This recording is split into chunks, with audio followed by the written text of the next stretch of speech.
The championship arena shook.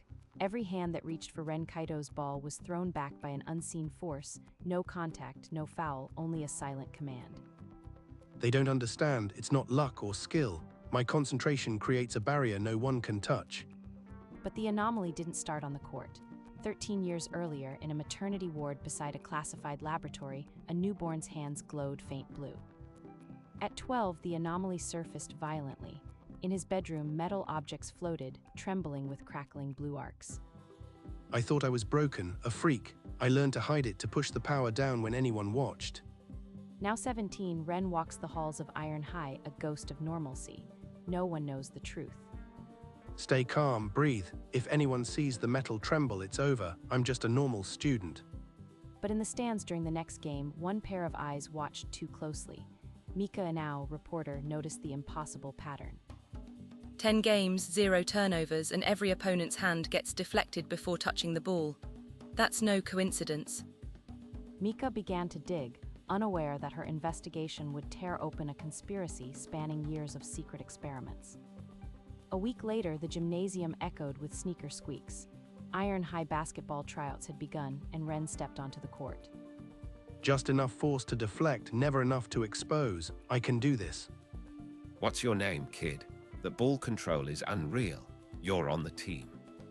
During a defensive drill, team captain Yuki Asano lunged for the ball. Her hand skewed sideways, repelled by an invisible current. My fingers didn't touch leather, they felt pushed like a magnetic cushion. After practice in the locker room, Yuki cornered Ren before he could escape. That block wasn't normal. Your ball has a force field or something. What are you hiding? It was just good ball handling. Maybe your angle was off. I've played this game my whole life. That was physics breaking. I'll find out. Ren grabbed his bag and walked out, heart pounding. His secret had nearly shattered in that room. Game day arrived with a roar. Iron High's first official match, and Ren's pulse matched the pounding drums in the stands. The field must be subtle today. A faint push, just enough to keep them off balance. A cross-court pass defied logic. The ball curved midair, evading every grasping hand by a hair. That's impossible. Ref, check his hands. He's using something. Play clean, Kaito. Let your skill talk. Iron High's defense held like a steel wall.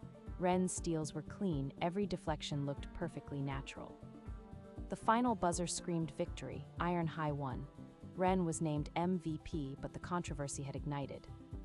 Magnetic prodigy or cheat, Iron High's new star baffles rivals. The curiosity is only beginning. I need to know what fuels that boy's impossible rhythm. She knows, maybe not the truth, but enough to destroy everything. I'm running out of time. In the following days, Ren's composure cracked. During a math exam, every paperclip on his desk began to tremble. Not now, not here. I can't let this happen. That night, alone in the gym, he tried to drain his power by force. The basketball hoop shook violently, and a light exploded overhead. It's getting worse. The more I fight it, the stronger it fights back. Mika, meanwhile, tracked down a retired janitor who once worked at Site 7.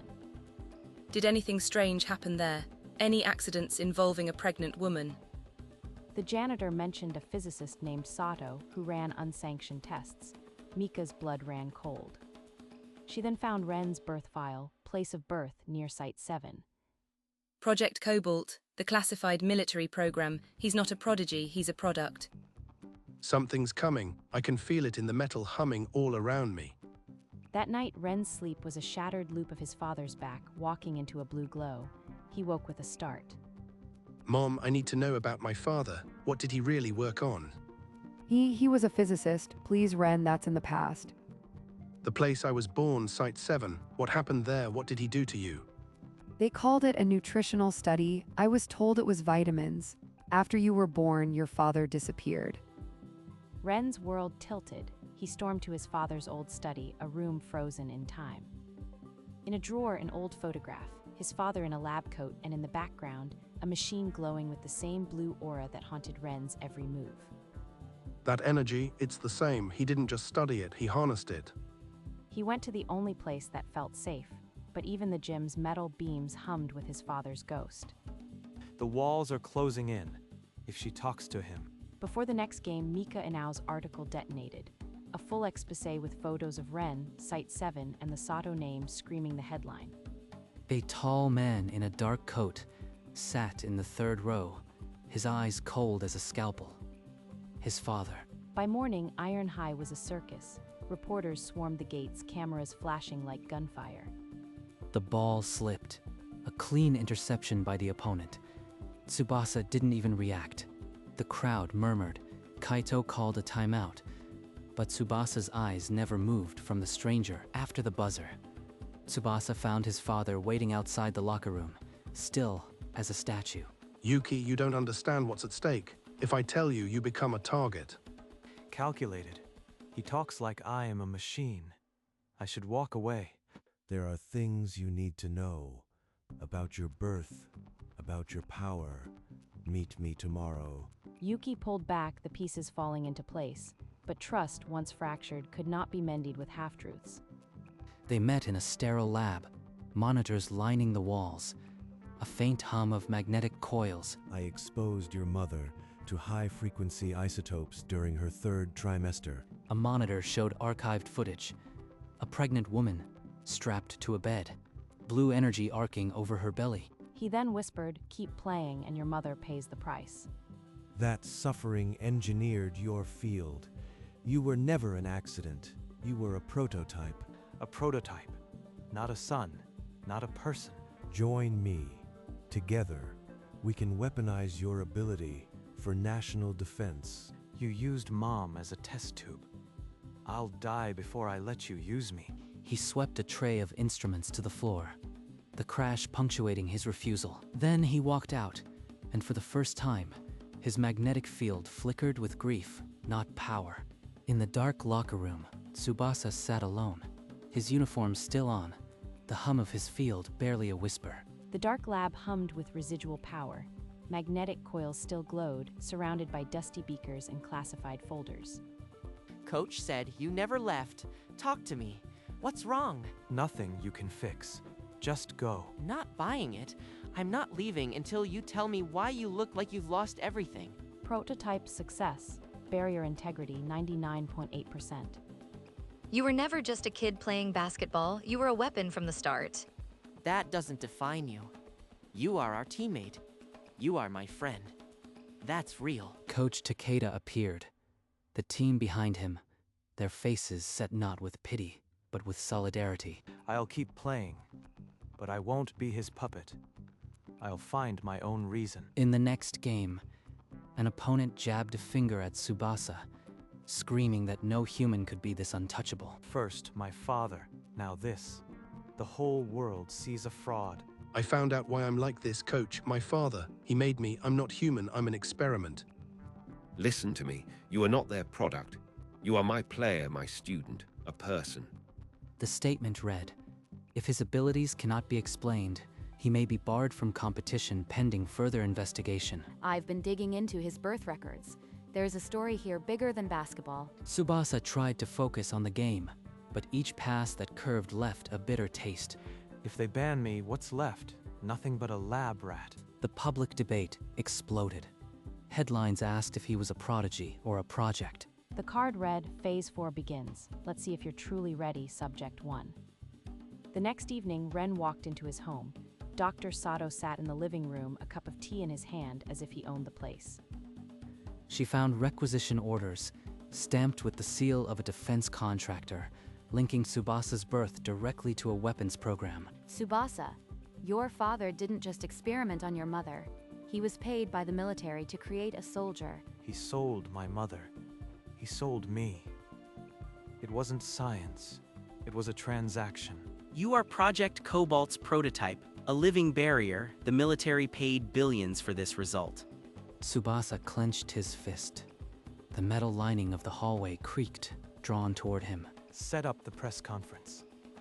I'll tell them everything. The isotopes, the contracts, all of it. Are you sure?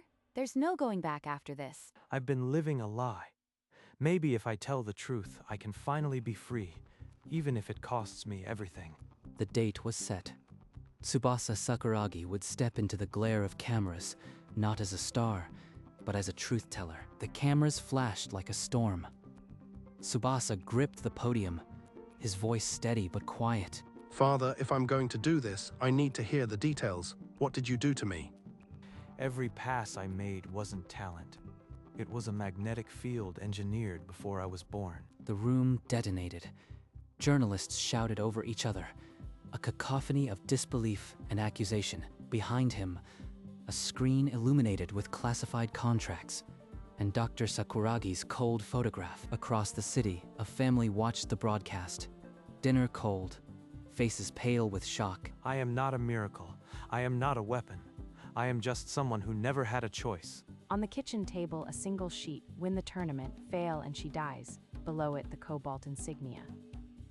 The press conference ended, but the tremors of his words were just beginning. Now they know the truth. But what will they do with me? Within hours, police stormed Dr. Sakuragi's lab. The hum of magnetic coils was silenced by handcuffs. He was paraded past the press, his expression unreadable, as if even now he was calculating outcomes. The next morning, every newspaper carried the same image: Tsubasa's teary confession beside his father's mugshot. The headline screamed, "Scientist experimented on own son. The magnetic field that cursed every pass." What is that? He's using some kind of technology. Ref, stop the game right now. Why do I feel nothing? I exposed him, but I am just empty. Coach, I can't wear this jersey anymore. Every win feels like a lie I stole. This team doesn't win because of that field. We win because of you. But Tsubasa placed his resignation letter on the bench. His career ended with a pen stroke. Basketball was the only thing I had. Now even that feels like his experiment. In the locker room, the team surrounded Ren. His voice cut through the silence, raw and shaking. Coach Takeda was reviewing plays for a summer amateur league when Tsubasa walked in. Coach, I want to play one last game.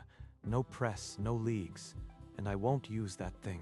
You are risking everything. Your reputation, your self-respect. Are you ready to fail on your own terms? I need to know if I am a player or just a puppet, even if it means losing everything. The first practice was brutal. Without the field, his passes wobbled. His shot clanked short. Stop trying to force it. Remember how we used to play for fun? Just let it fly. Coach Tanaka outlined a play on the whiteboard. No magic, just movement and trust. He stayed late every night, and one by one, the team joined him, not as followers, but as equals. For the first time, Tsubasa wasn't playing to hide a secret. He was playing to earn a place. The gym became his second home. Hours of dribbling drills, until the ball felt like an extension of his hands. Without the field, every move has to be precise. No shortcuts. You are getting it. Your footwork is way sharper than before. Don't just rely on speed. Read the defense. Anticipate where the gap will open. Iron High's defense clamped down. Kenta's shots rattled out. Slowly, the lead shrank.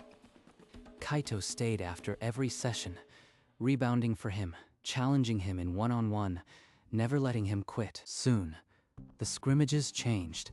Passes were sharper. Screens were set without words. They moved as one. See? This is real basketball. No magic, just us. I can't remember the last time I smiled on a court. This feels clean. The tournament starts tomorrow. Remember, win or lose, you've already proven who you are. That night, Ren was summoned to a private box. Sato waited, his shadow stretching like a wound. Tsubasa slid into a defensive crouch. No field, just his body between the opponent and the hoop. He dribbled past one defender, but a second stripped the ball clean. His old instincts had no backup, but Tsubasa adjusted. On the next possession, he threaded a bounce pass through two defenders to Kaito. The opponents answered with a three-pointer. Every mistake was punished instantly. With seconds left in the half, Tsubasa pulled up for a jumper. The ball clanked off the rim. Ren, go. I'll hold them off. Get to the tunnels. The halftime buzzer sounded. Scoreboard read 38-38. Dead even. We're right there. Your defense was insane, Tsubasa. Keep up this pressure. If I can just hold on. One half without the curse. One half of my own game. The second half erupted with new aggression. The opponents scored 2 quick baskets, pulling ahead by 6. The gap is widening. If I just reach out with the field, no, I can't. Tsubasa, trust your legs, not the old trick. We've got this. You made it. I held them off as long as I could. Are you okay? He pushed the ball ahead to Kaito, who drew the defense and kicked it out to the corner. A teammate sank a 3. The deficit shrank to 3. The bench erupted. We're doing this without tricks. Just basketball. One stop. We need one stop. Tsubasa locked onto the ball handler, reading his eyes, and poked the ball loose. Across the polished floor, the opposing team stood ready. The final test had begun. 10 seconds left. The opposing point guard held the ball, ready to run out the clock for the final shot. Tsubasa, read the telegraphed pass, lunged into the lane, and tipped the ball loose with his fingertips. Go! Go! Tsubasa sprinted up the court. No force field, just raw speed. A defender closed in, but Tsubasa crossed over and left him stumbling. Keep feeding it. We're wearing them downs. At the halftime buzzer, the scoreboard glowed. Iron High down by 1. Time seemed to freeze. The buzzer screamed as the ball kissed the net. The crowd erupted. Iron High players swarmed Kaito, then turned to Tsubasa, the creator of the play. You saw it. You set me up perfectly. No tricks, just trust. We did it. I did it. With nothing but my own hands. The teammates hoisted Tsubasa on their shoulders, a sea of sweaty jerseys and tear-streaked faces, shouting his name. Legs burning, no barrier, but my heart is full. One more push. With 10 seconds left, Iron High had the ball down by 1. Coach Tanaka called time, drawing the final play. Coach Takeda watched from the sideline, his clipboard forgotten. He merely nodded, the highest praise he could give. That's how you play basketball. With heart, not tricks. The crowd's roar was deafening, but Tsubasa only heard the voices of his teammates chanting his name. This is what I was missing all along. Not power, family, and trust. Come on. Let's get the trophy. You earned every bit of it. Get everyone to the press room. I have something to say. He no longer needed a magnetic field to feel whole. He had found where he belonged. Alone in the locker room doorway, Tsubasa looked at his open hands. No blue glow flickered. The field is still there, deep down, but I don't need it anymore. He opened the folder and held up a recorder. The click echoed. He thanked each teammate individually, not for the win, but for showing him what family felt like. So what's next for the guy who can move the game without moving the ball? I don't know. College, maybe. But for the first time, I am okay with not knowing. You've already earned the title that matters. Not star, not weapon, just a good man. They gathered for a final photo, the tournament trophy resting at their feet, arms draped over shoulders. Outside, police lights painted the arena blue. Sato was shoved into a car, his legacy in ruins. Tsubasa walked off the court, the sunset painting the gym in gold. Carrying nothing but a quiet smile, before dawn, Tsubasa stood before the faded sign of his childhood home, the silence heavy with memory. He pulled out a worn photograph, his mother, smiling, before the experiments stole her light. You were a victim too. I am sorry I blamed you for leaving me alone. She never chose that lab. He did, and I won't carry his sin anymore. He tucked the photo away, not to forget, but to stop letting it define him. Ren, I'm so sorry for everything. I should have protected you from him. A new day. No secrets, no guilt, just me. He walked, not as a weapon or a prodigy, but as a boy who had finally forgiven the past.